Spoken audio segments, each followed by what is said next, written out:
جس آیت کریمہ کی تلاوت کا میں نے شرف حاصل کیا، اِنَّا أَعْطَيْنَاكَ الْكَوْثَرَ، اے محبوب ہم نے آپ کو کوثر عطا کیا، کوثر دیا، عطا کیا۔ یہ اعطینا ہے اور ایک لفظ عربی میں اور آتا ہے آتینا، دونوں کے معنی دینے کے ہیں۔ اعطینا کے معنی بھی دینے کے ہیں اور آتینا کے معنی بھی دینے کے ہیں۔ یہاں ہے اعطینا، اور نماز کے بعد جب دعا مانگتے ہیں ربنا آتنا، وہاں آتنا ہے، اس کے معنی بھی دینا ہے، اور یہاں اعطینا اس کے معنی بھی دینا ہے۔ دونوں میں فرق کیا ہے؟ جب کسی محنت کے بدلے اس کی مزدوری، اس کی اجرت دی جاتی ہے تو اسے کہتے ہیں آتنا۔ کیا کہتے ہیں؟ ربنا آتنا۔ جب کسی محنت کے بدلے میں کوئی مزدوری، اجرت، اس کا معاوضہ دیا جاتا ہے تو اسے کیا کہتے ہیں؟ اس دینے کو آتنا۔ اب جب کوئی چیز ازراہ محبت تحفتاً دی جاتی ہے تو اسے کہتے ہیں آتینا۔ تو رب کا ارشاد کہ محبوب اِنَّا أَعْطَيْنَا، ہم نے کوثر ازراہ محبت عطا کی، تحفتاً دیا، یوں ہی نہیں دیا، ازراہ محبت دیا، تحفتاً دیا۔ اور جو چیز تحفتاً دی جائے وہ مقام امتنان میں ہوتی ہے، احسان میں ہوتی ہے، وہاں احسان کا مفہوم پایا جاتا ہے۔ تو ہم نے کوثر دیا، ازراہ محبت دیا، تحفتاً دیا۔ تو احسان کے لیے ضروری ہے کہ تحفتاً ازراہ محبت کوئی چیز دی جائے تو وہ مقام امتنان میں ہے، احسان میں، وہاں احسان کا مفہوم پایا جاتا ہے۔ اب جب ہم نے دیکھا کہ کوثر دیا، ازراہ محبت دیا، تحفتاً دیا، تو جاننا ضروری ہو گیا کہ یہ کوثر کیا ہے جو اللہ اپنے محبوب کو تحفتاً دے رہا ہے، ازراہ محبت دے رہا ہے، احسان کے ساتھ دے رہا ہے، تو یقیناً کوثر کوئی بڑی عظیم نعمت ہے۔ جب ہم نے تفسیر کی کتابیں اٹھا کر دیکھیں تو اس میں دیکھا کسی مفسر نے کہا کوثر سے مراد جنت کے نیچے بہتی ہوئی نہر ہے، کسی نے کہا کوثر سے مراد دین ہے، کسی نے کہا کوثر سے مراد کتاب ہے، کسی نے کہا کوثر سے مراد آل ہے، اولاد ہے۔ مختلف معنی، اور جو مشہور معنی ہے کوثر سے مراد حوض کوثر، یہ مشہور معنی۔ لیکن مختلف مفسرین نے کوثر کی تفسیر مختلف کی ہے، جس میں مشہور معنی ہے کہ اے محبوب ہم نے آپ کو حوض کوثر دیا، حوض کوثر دیا۔ تو اگر اب جب یہ تمام معنی مفسرین کے سامنے آئے تو احسان کا تو کوئی پہلو اس میں نظر ہی نہیں آتا، اس لیے کہ اور نبیوں کو بھی اولاد عطا کی، اور نبیوں کو بھی قرآن عطا کیا، اور نبیوں کو بھی بہت کچھ عطا کیا، تو جو چیز سب کو دی جائے تو پھر احسان کہاں؟ جب یہ سوال لے کر ایک عارف کے پاس جو معرفت حقیقی رکھتا ہے اسے عارف کہتے ہیں، اس سے پوچھا حضور، تو انہوں نے کہا کہ یہ سب معنی تو دوسرے نبیوں کی شان، نبیوں کی زندگی میں بھی پایا جاتا ہے، اور یہ مقام احسان امتنان ہے۔ یہ ٹھیک ہے کہ کوثر کے یہ سب معنی ہیں، اس سے انکار نہیں، یہ سب معنی کوثر میں ہیں۔ عارف کہتے ہیں کہ لیکن کوئی ایک معنی ایسا نہیں ہے جو پورے کوثر کو ریپریزنٹ کر سکے، اس کی ترجمانی کر سکے۔ یہ سب کوثر میں تو ہیں، لیکن کوئی ایک معنی ایسا نہیں ہے جو پورے کوثر کی ترجمانی کر سکے، پورے کوثر کے مفہوم کو ریپریزنٹ کر سکے۔ تو پوچھنے والے نے عارف سے پوچھا کہ پھر حضور آپ ہی بتا دیجئے کہ کوثر کیا ہے، پھر کوثر کا وہ معنی آپ ہی بتا دیجئے جو پورے کوثر کو ریپریزنٹ کرے، پورے کوثر کے مفہوم کو ریپریزنٹ کرے۔ تو عارف نے فرمایا ارے پیارے ذرا غور تو کرو، یہ ورڈ کوثر پر ذرا توجہ کرو۔ کوثر جیسے جوہر، سب سے زیادہ چمکنے والی چیز کو کیا کہتے ہیں؟ جوہر۔ ویسے ہی ہے کوثر، انتہائی کثرت کو کوثر کہتے ہیں، انتہائی کثرت کو کوثر کہتے ہیں۔ تو رب نے فرمایا اے محبوب ہم نے آپ کو کوثر عطا کیا، مطلب کیا؟ انتہائی کوثر، عظمت کی انتہا، بلندی کی انتہا، قدرت کی انتہا، اختیار کی انتہا، مالکیت کی انتہا، ملکیت کی انتہا، عروج کی انتہا، بلندی کی انتہا، عظمت کی انتہا، جہاں ساری انتہائیں جا کر ختم ہو جائیں، انسانی عقل میں یہ طاقت ہی نہ ہو کہ اس سے پہلے اس کے اوپر عظمت کا تصور اپنے ادراک میں لا سکے، اپنے ذہن میں لا سکے، جہاں ساری عظمتیں جا کر منتہی ہو جائیں، وہ ہے انتہائی کثرت۔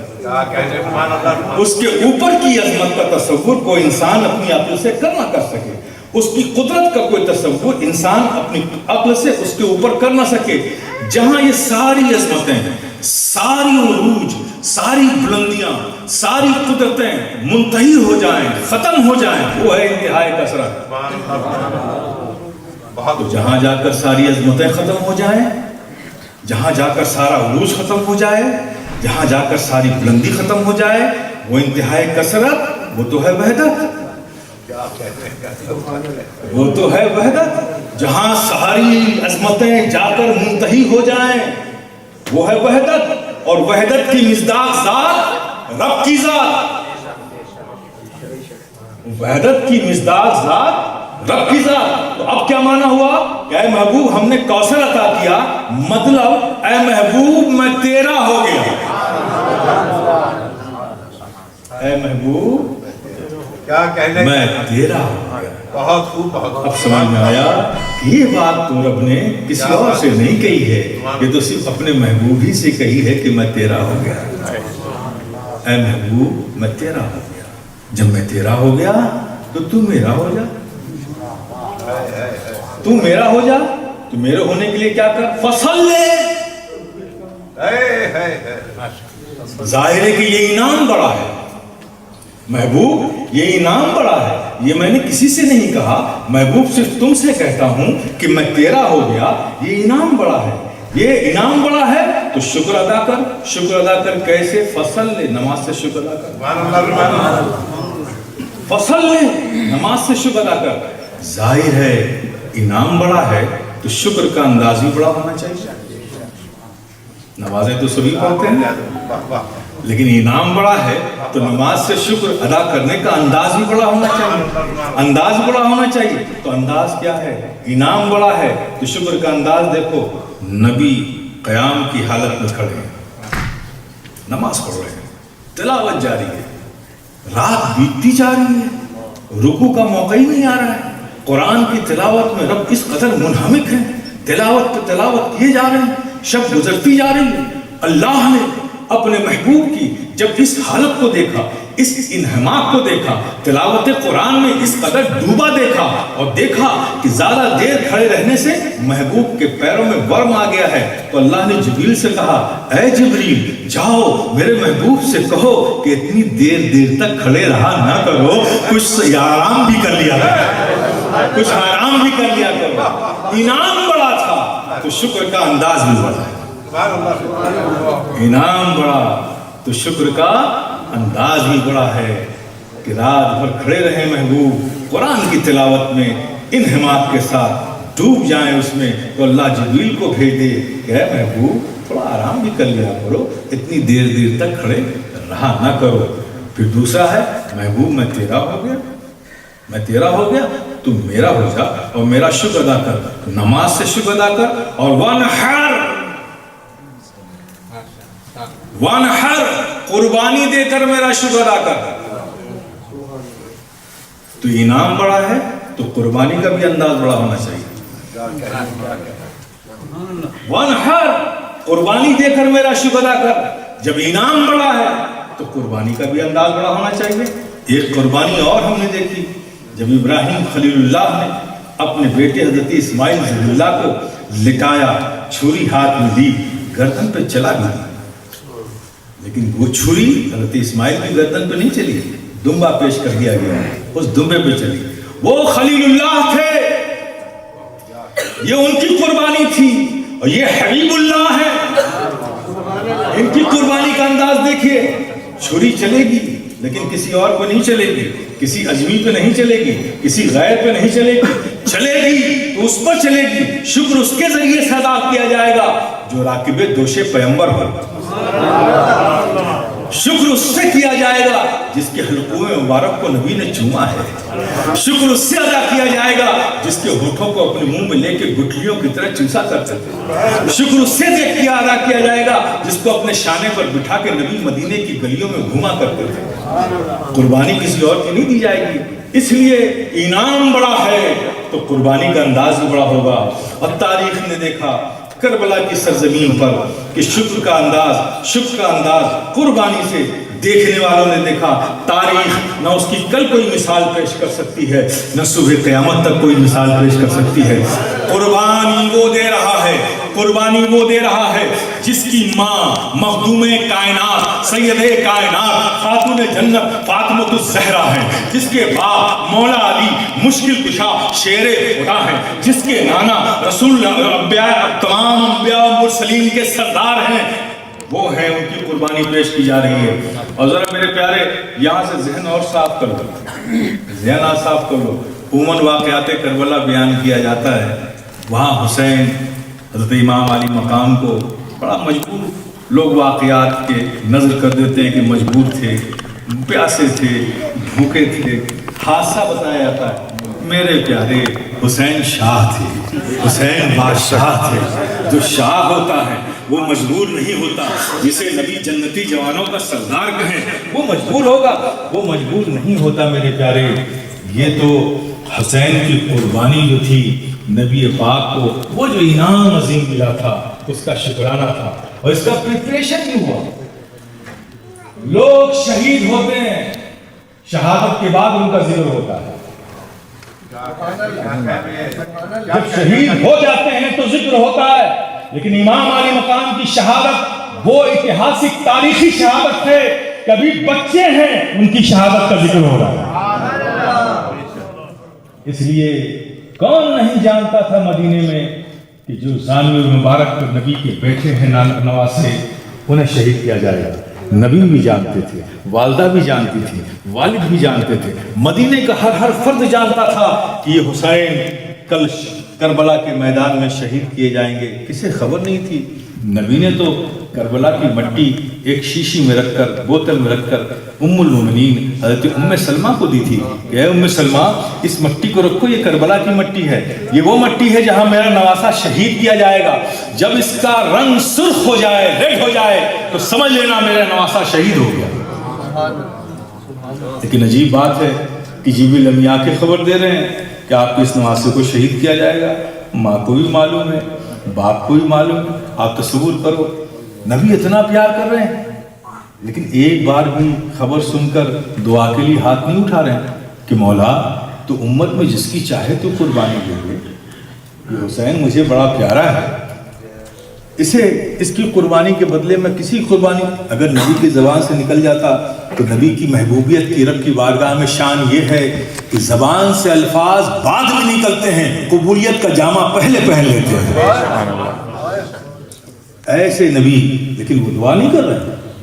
مولا علی شیر خدا، جن کی تلوار ذوالفقار باتیں کرتی تھی، ان سے تلوار بات کرتی تھی ذوالفقار حیدری حضرت مولا علی سے، وہ علی شیر خدا، وہ بھی اس میدان سے گزر رہے تھے۔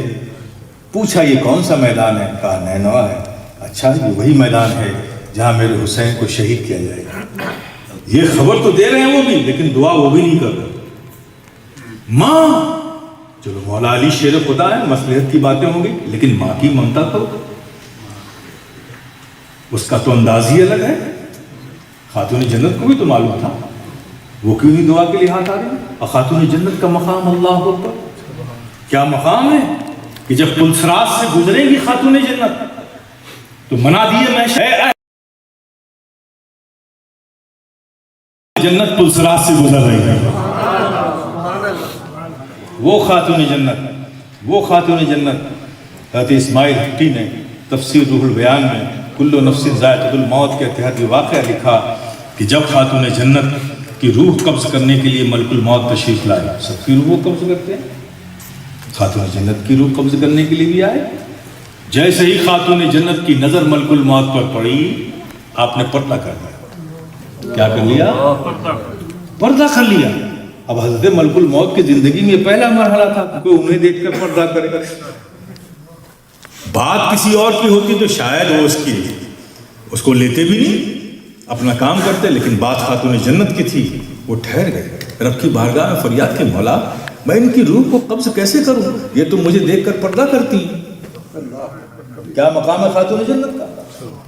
ملک الموت نے رب کی بارگاہ میں فریاد کی کہ مولا یہ تو دیکھ کر مجھے پردہ کرتی ہیں، ان کی روح کیسے قبض کروں میں. تو تفسیر روح البیان میں لکھا ہے کہ فقبض اللہ روحہا، اللہ نے خود آپ کی روح پاک کو قبض فرمایا. سبحان اللہ. یہ مقام ہے خاتون جنت. ماں اس مقام کی، آپ اس مقام کے. کوئی ایک تو دعا کے لیے ہاتھ اٹھا دیتا. نعرہ تکبیر، نعرہ رسالت، یا رسول اللہ. لیکن سب خاموش ہیں. بلکہ میں تو دیکھ رہا ہوں پریپریشن ہو رہا ہے. نبی حسین، امام حسین کے امام علی مقام کے ہونٹوں کو اپنے منہ میں لے کر اس قدر چوستے تھے جیسے ہم کھجور کی گٹھلیاں منہ میں رکھ کر چوستے ہیں. لوگوں نے دیکھا تو یہی سمجھا ہوگا کہ نانا کی محبت ہے، نواسے سے پیار کر رہے ہیں. لیکن یاد رکھو نبی کا کوئی عمل مصلحت سے خالی نہیں ہوتا. ما کان محمد ابا احد من رجالکم ولکن رسول اللہ. نبی دنیا میں رشتے اور یہ سب چیزوں کے لیے نہیں آتا، وہ تو صرف احکام خداوندی کے امپلیمنٹیشن کے لیے آتا ہے. تو نبی کا کوئی عمل مصلحت سے خالی نہیں ہوتا.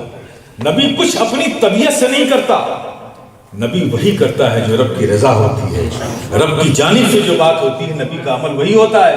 تو حسنین کریمین کے ہونٹوں کو منہ میں لے کے نبی چوس رہے ہیں. لوگ سمجھ رہے ہیں کہ عذرا ہے محبت، یہ عمل ہے نبی کا. کبھی نبی حسنین کے حضرت امام علی مقام کے حلقوں میں مبارک کو بوسہ دے رہے ہیں. کبھی نبی اپنے شانے پر حسین اور امام حسن کو بٹھا کر مدینے میں گھوم رہے ہیں. نبی دونوں نواسوں کو پاس بلاتے تھے، ان کو سونگتے تھے. کیا کرتے؟ سبحان اللہ. سونگتے تھے. تو لوگوں نے پوچھا یا رسول اللہ عرب میں تو یہ نہیں ہے، عرب میں تو بچوں کو چوما جاتا ہے، آپ سونگتے ہیں. تو نبی نے فرمایا کہ میرے دونوں نواسے جنت کے پھول ہیں، پھول چومے نہیں جاتے، سونگے جاتے. سبحان اللہ. سبحان اللہ.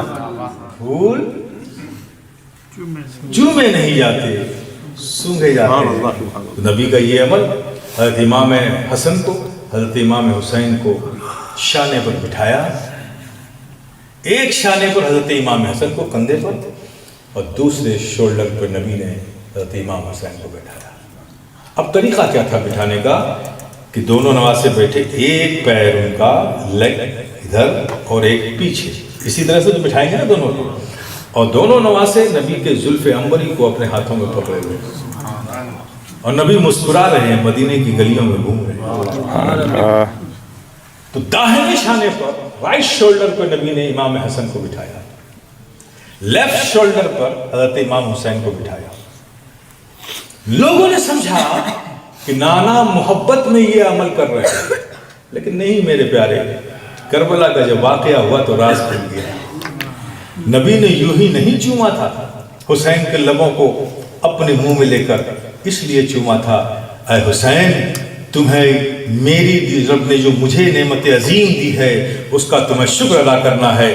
یہ شکر تمہارے ذریعے سے رب کی بارگاہ میں پہنچنا ہے.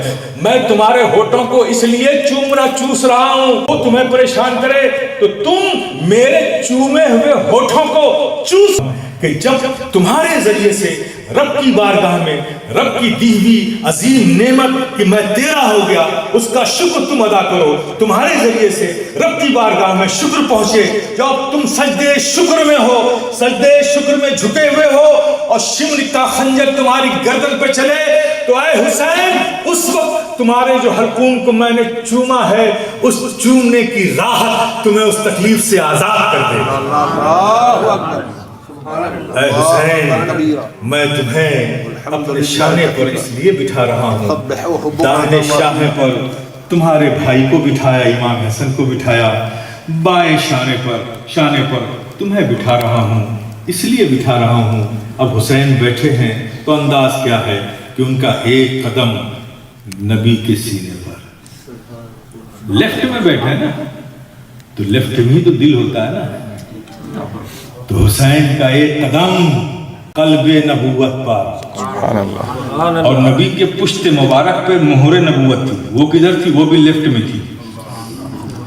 تو بیٹھنے کا انداز یہ کہ ایک قدم قلب نبوت پر حسین کا اور ایک قدم پشت نبوت پر حسین کا. لوگوں نے سمجھا تھا کہ نانا کا یہ عمل محبت میں ہے, لیکن جب کربلا میں واقعہ ہوا تو سمجھ میں آ گیا کہ نبی نے حسین کے قدموں کو اپنے قلب پر رکھا, دوسرے قدم کو پشت پر رکھا تاکہ اے حسین یہ غزیدیت اپنی پوری قوت کے ساتھ تمہارے سامنے کھڑی ہو تو میں قلب نبوت سے تمہارے قدموں کو وہ قوت دے رہا ہوں اور مہر نبوت سے وہ استقامت دے رہا ہوں کہ ظلم کی کیسی ہی آندھیاں چلے لیکن تمہارے قدموں میں کوئی لرزش نہ ہے. سبحان اللہ, سبحان اللہ, سبحان اللہ. یہ پریپریشن ہو رہا ہے میرے پیارے, اور تاریخ شاہد ہے کہ حسین نے وہ قربانی عظیم پیش کر دی, وہ قربانی پیش کر دی جس کی نہ کل کوئی مثال تھی, نہ آج کوئی مثال ہے, نہ صبح قیامت تک کوئی مثال دے سکتا ہے میرے پیارے, ممکن ہی نہیں ہے. اس لیے کہ جس ذات کا شکرانہ وہ ادا کر رہے تھے اور جس ذات کی بارگاہ میں شکر پہنچایا جا رہا تھا وہ ذات بھی عظیم, اور جس کی بارگاہ میں شکر پہنچایا جا رہا تھا وہ ذات بھی عظیم. ان کی قربانیوں سے زیادہ عظیم قربانی کسی کی ہو ہی نہیں سکتی. میرے پیارے یہ ہے حضرت امام علی مقام کی شان. آپ دیکھیں قرآن نے فرمایا تھا وَلَا تَقُولُوا لِمَنْ يُقْتَلُ فِي سَبِيلِ اللَّهِ أَمْوَاتٌ بل احیاء, جو اللہ کی راہ میں شہید ہو جائیں انہیں مردہ مت کہو, انہیں مردہ مت کہو, بل احیاء زندہ ہے. قرآن کی دوسری آیت میں انہیں مردہ گمان بھی مت کرو. کہنے کی بات تو چھوڑو, انہیں مردہ گمان بھی مت کرو. اب یہ پریکٹیکل کچھ الگ بات ہے. ہم تو یہی سمجھتے ہیں کہ جس کا سر الگ ہو جائے, جس کے باڈی کے پارٹس الگ ہو جائے, ہم اس کو مردہ ہی کہتے ہیں. لیکن قرآن کہہ رہا ہے کہ نہیں, جو اللہ کی راہ میں شہید ہوں انہیں مردہ نہ کہو. تو آخر اس کی کوئی پریکٹیکل مثال بھی ہے کہ جو رب کی بارگاہ میں شہید ہو جاتے ہیں وہ زندہ ہوتے ہیں, کیا اس کا کوئی پریکٹیکل ایگزامپل بھی ہے؟ حسین نے شہادت کے بعد وَلَا تَقُولُوا لِمَنْ يُقْتَلُ فِي سَبِيلِ اللَّهِ أَمْوَاتٌ بَلْ أَحْيَاءٌ, اس کی پریکٹیکل مثال بھی قائم کرتے ہیں کہ جو اللہ کی راہ میں شہید ہوتے ہیں وہ زندہ ہوتے ہیں. اے دنیا والوں دیکھ لو کہ جو رب کی راہ میں شہید ہوتے ہیں وہ زندہ کس طرح سے ہوتے ہیں کہ حسین ہیں, ان کے سر مبارک کو یزیدی لشکر نے اپنے جسم سے جدا کر لیا اور ایک الگ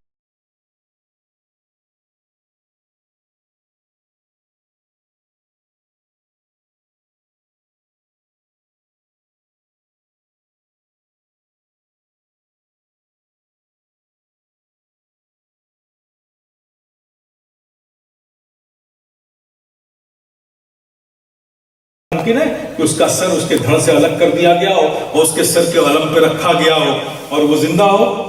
لیکن میرے پیارے حسین نے شہادت کے بعد قرآن کی اس تفسیر، قرآن کی اس آیت کی عملی تفسیر پیش کی.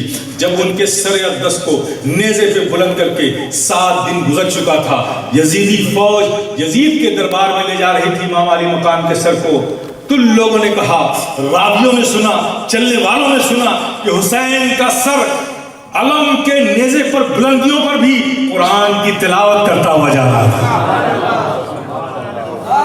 قرآن کی تلاوت کرتا ہوا جا رہا.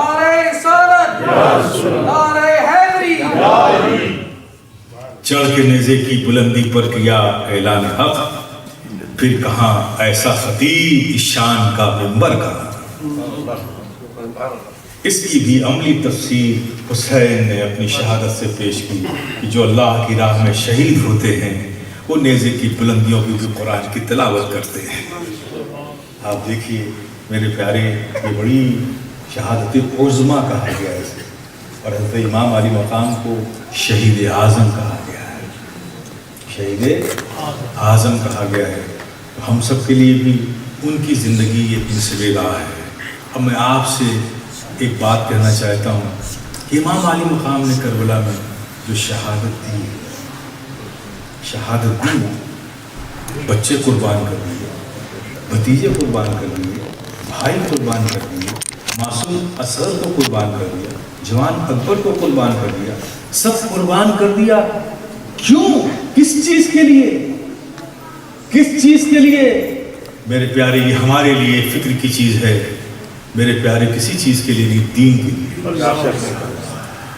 حسین کی شہادت صبح قیامت تک ہر حسین سے محبت رکھنے والے ہر حسینی کو یہ دعوت دیتی رہے گی اور کہتی رہے گی، اے مجھ سے محبت کرنے والوں، اے مجھ کو ماننے والوں، اے میری محبت سے اپنے دل کو روشن کرنے والوں، اے میری یادیں منانے والوں، اے میرا ذکر کرنے والوں، سنو اس سبق کو اچھی طرح سے یاد رکھ لو. میں نے اصغر کو، معصوم اصغر کو قربان کیا. کس کے لیے؟ دین کے لیے. اکبر کی جوانی لٹا دی.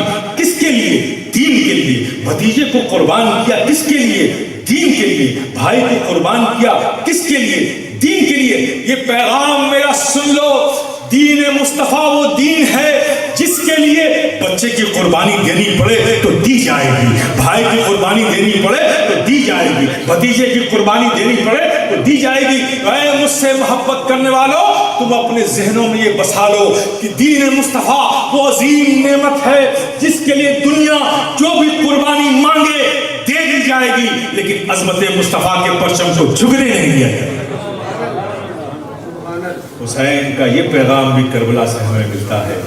میرے پیارے، ہم حسینی ہیں تو میرے پیارے صرف نعرہ حسینی لگانے سے حق ادا نہیں ہوگا. میرے پیارے، پھر ویسی طبیعت بھی بنانی پڑے گی، ایسا مزاج بھی بنانا پڑے گا، مزاج بھی بنانا پڑے گا. آپ دیکھیں، حسینیت یہ نہیں ہے کہ صرف نعرے لگائے جائیں، محفلیں سجائی جائیں. حسینیت چاہتی یہ ہے، اس کا مطالبہ یہ ہے، اس کی ریکوائرمنٹ یہ ہے کہ جو امام علی مقام کی سیرت ہے، جو ان کی زندگی ہے، اس زندگی سے اپنی زندگی کو سجایا جائے، ان کے اعمال سے اپنے اعمال کی اصلاح کی جائے. آپ تصور کریں، یہ ہے حسینیت، یہ ہے حسینیت. لکھا گیا ہے، بتایا گیا ہے کہ حضرت امام علی مقام جب نکلتے تھے نا اندھیری گلیوں میں، تو اتنا آپ کے چہرے پہ نور تھا کہ لوگ انتظار کرتے تھے کہ ابھی امام حسین ادھر سے گزریں گے، رک جاؤ، کہیں ایسا نہ ہو کہ سڑک میں کسی پڑی ہوئی چیز سے ٹھوکر کھا کے گر جائیں. ابھی وہ گزریں گے، روشنی ہو جائے گی تو انہیں کے ساتھ ساتھ گلی سے نکل جائیں گے. اور یاد رکھیں کہ دونوں نواسے نبی کے مشابہ تھے، نصف مشابہ امام حسین اور نصف مشابہ امام حسین. آدھا حصہ جو تھا نبی کا وہ حضرت امام حسین کے مشابہ تھا، اور آدھا حصہ سینے سے نیچے کا حصہ حضرت امام حسین کے مشابہ تھا. تو معلوم چلا کہ یہ دونوں نواسے نبی کے مشابہ تھے. اس لیے تصویر کی جو احانت ہوتی نا، دراصل وہ مصور کی احانت ہوتی. تو جس کے مشابہ ہیں وہ، اب اس کی تعظیم جس کے مشابہ ہے اس کی تعظیم ہوگی، ان کی شہادت جس کے وہ مشابہ ہیں اس کی شہادت ہوگی۔ اس لیے مصطفیٰ جان رحمت صلی اللہ تعالی علیہ وسلم، آپ تصور کریں، جامع فضل و کمالات ہیں، جامع صفات ہیں، سارے فضل و کمالات کے جامع ہیں، سارے صفات کے جامع ہیں، جو اللہ نے اپنے ایک ایک نبی میں وصف رکھا، ان سارے وصفوں کو جمع کر کے اپنے محبوب کی ذات میں رکھ دیا۔ نبی جامع فضل و کمالات، نبی جامع صفات ہے، لیکن سوال تو بنتا ہے کہ فضل بھی ایک شہادت ہے، فضل بھی ایک شہادت ہے، اور بظاہر یہ فضل شہادت نبی کی زندگی میں تو نہیں آئی، نبی شہید تو نہیں کیے گئے نا، اور شہادت ایک فضل ہے، اور شہادت بڑی عظیم چیز ہے۔ ایک ہوتا ہے شاہد، ایک ہوتا ہے شہید، دونوں کے معنی گواہ کے ہیں، دونوں کے معنی گواہ کے ہیں، لیکن دونوں میں بڑا فرق ہے۔ شاہد گواہی دے دیتا ہے، پھر اس کا کام ختم، اور شاہد زبان سے گواہی دیتا ہے، اور زبان سے گواہی دینے کے بعد اس کا رول ختم، لیکن شہید خون سے گواہی دیتا ہے، جب تک اس کے گنبد، اس کے مینارے بلندیوں پر پورتے رہیں گے، بڑھتے رہیں گے، اس کی شہادت، اس کی گواہی جاری رہے گی، اس کی شہادت کی تصدیق ہوتی رہے گی۔ تو شہید کا بڑا مقام ہے میرے پیارے، یہ بڑی عظمت کی چیز ہے۔ ایک شہید کا حال یہ ہوتا ہے کہ جب اللہ اسے جنت میں داخل کرتا ہے، وہ جنت میں جاتا ہے، پھر رب کی بارگاہ میں لوٹ کر کہتا ہے مولا تو نے جنت عطا کی، تیرا فضل احسان ہے، لیکن یہاں مزہ نہیں آ رہا، یہاں مزہ نہیں آ رہا، مولا تو مجھے پھر اسی میدان جنگ میں بھیج دے، اسی میدان جنگ میں بھیج دے، تاکہ پھر کوئی تلوار چلے، میں تیری راہ میں تیری رضا کے لیے ہوں، تیرے دیے ہوئے بتائے ہوئے راستے پر ہوں، تیری رضا کے لیے ہوں، پھر کوئی تلوار چلے۔ وہ جو تلوار چلتی ہے تیری رضا کے لیے، اور وہ جو گردن کٹتی ہے اس میں جو مزہ آتا ہے وہ جنت میں نہیں آتا۔ یہ شہید کا مقام ہے۔ تو میرے پیارے، شہادت بھی ایک فضل ہے، اور نبی کی زندگی میں بظاہر شہادت تو آئی نہیں، تو پھر سوال تو کر سکتا ہے کوئی بھی کہ نبی جامع فضل و کمالات کیسے؟ اب اگر نبی کی زندگی میں شہادت ڈائریکٹ آتی تو کیا ہوتا؟ کوئی نبی کو قتل کرتا، قتل کرنے کے لیے ضروری ہے کہ نبی پر غالب آتا، اور نبی کو قتل کرتا، شہید کرتا، ڈائریکٹ کی تو شکل یہی نا۔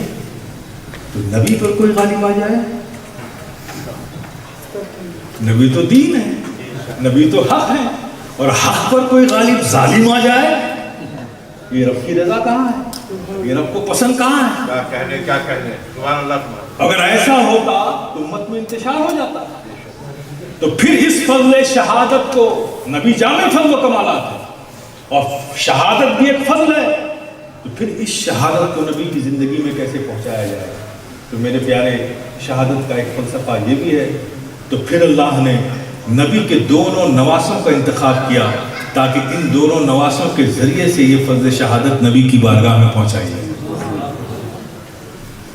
چونکہ ایک شکل ہے شہادت کی جو چھپی ہوئی ہے، ایک شکل ہے جو کھلی ہوئی ہے، جسے شہادت خفی کہتے ہیں، جسے شہادت جلی کہتے ہیں۔ اگر ایک شہادت بھی آتی تو نبی کی زندگی دوسری شہادت سے خالی بھی آتی، اور شہادت تو مکمل آنی تھی، اس لیے دونوں نواسوں کا انتخاب کیا گیا۔ حضرت امام حسن خفی شہادت، حضرت امام حسین جلی شہادت، تاکہ دونوں شہادتیں بارگاہ نبوت میں ان دونوں نواسوں کے ذریعے سے پہنچانی جائے۔ اس لیے میں کہتا ہوں کہ امام علی مقام کی شہادت صرف امام علی مقام کی شہادت نہیں، یہ مصطفیٰ جان رحمت کی شہادت ہے، یہ مصطفیٰ جان رحمت کی شہادت ہے۔ اب آپ کہہ سکتے ہیں یہ کیا بات ہو گئی، نواسے کی شہادت نانا کی شہادت کیسے ہو جائے؟ کہہ سکتے ہیں شہید ہو رہا ہے نواسا اور آپ کہہ رہے ہیں نانا کی شہادت ہے؟ تو میرے پیارے یہ سوال کرو گے تو پھر میرے بھی سوال کا جواب دے دو کہ ذبح ہو رہا ہے دمبا اور کہے جا رہے ہیں اسماعیل ذبیح اللہ، دمبا ذبح ہو رہا ہے اور کہا جا رہا ہے حضرت اسماعیل کو ذبیح اللہ۔ تو جب ایک دمبا